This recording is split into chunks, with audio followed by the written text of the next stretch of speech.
One hell of a crash and one hell of a transmission. Transmission's butter smooth. See that? Sounds really good. This motor, I thought it was the transmission. For one good crash, the motor is hard to turn now. Fuck it, I'm gonna run it till it blows up.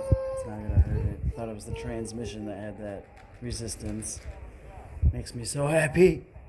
It's the damn motor. It's the Mod 1 carrying around for 100. You could probably get, I've heard of guys running 30 tooth pinion, 34 spur. But I don't know, man. It's about maxed out. I might be able to get, maybe you could fit those bigger gears and motors on an Integy and Proline transmission and hot racing. But for RPM, you're maxed out with 36 standard size 550 cam or 540 XL or whatever, and it's 74 millimeters long. I don't know how long that new Haas motor is. It might be this size, 36 by 74, but it's 2650 kV. It was fast and nice, but not really happy with the damn bearings, man. That's ironic. I might end up putting my old motor back in that I've had for years and held many crashes, and this never happened, where the motor is harder to spin. It's kind of sad. But what do you want for a $90 system? ESC was like $50, the motor was $40. Just run this till it blows up and run my old one. I got a 2400 kV, same size motor. This is 2650. It needed a little bit quicker top end, maybe 5 to 10 miles per hour. There's my daughter. Can't wait till she gets old enough and get her / two-wheel drive.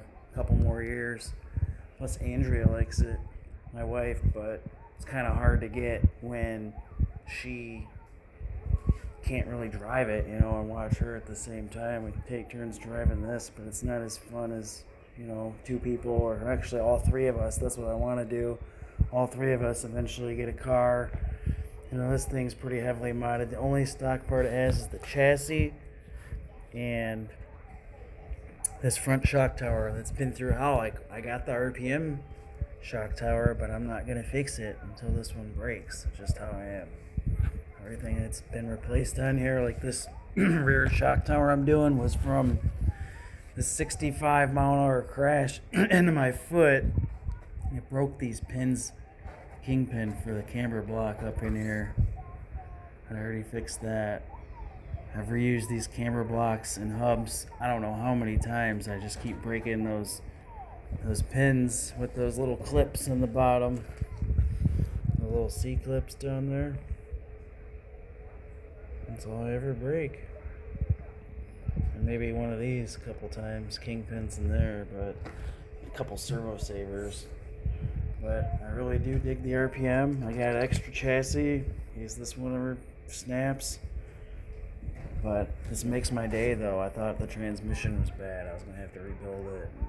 Way rather just change out a motor.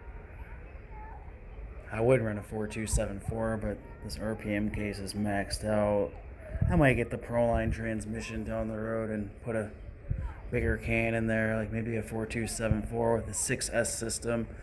But 4S is plenty of power for this truck. To be honest, even 3S is.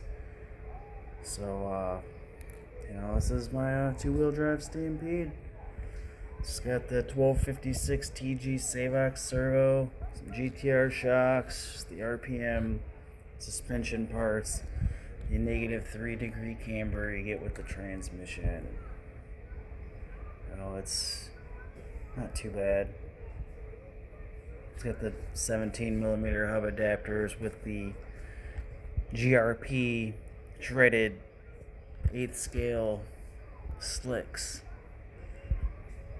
But these stock drive shafts, I'm not gonna lie, man, they have been.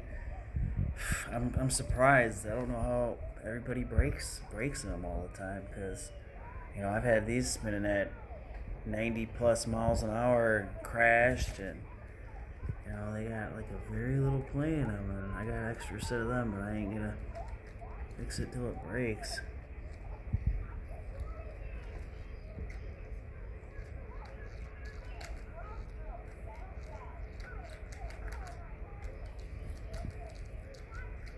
I'm so happy that this diff ain't broke though. I have no idea. Oh yeah, it's nice. Alright, well, thank you for watching, and still gotta put these bottom skid plate on. That's cracked too from the fun. And I'm so glad I can put this back on now. I was gonna open up the transmission, and sweet, everyone have a blessed day.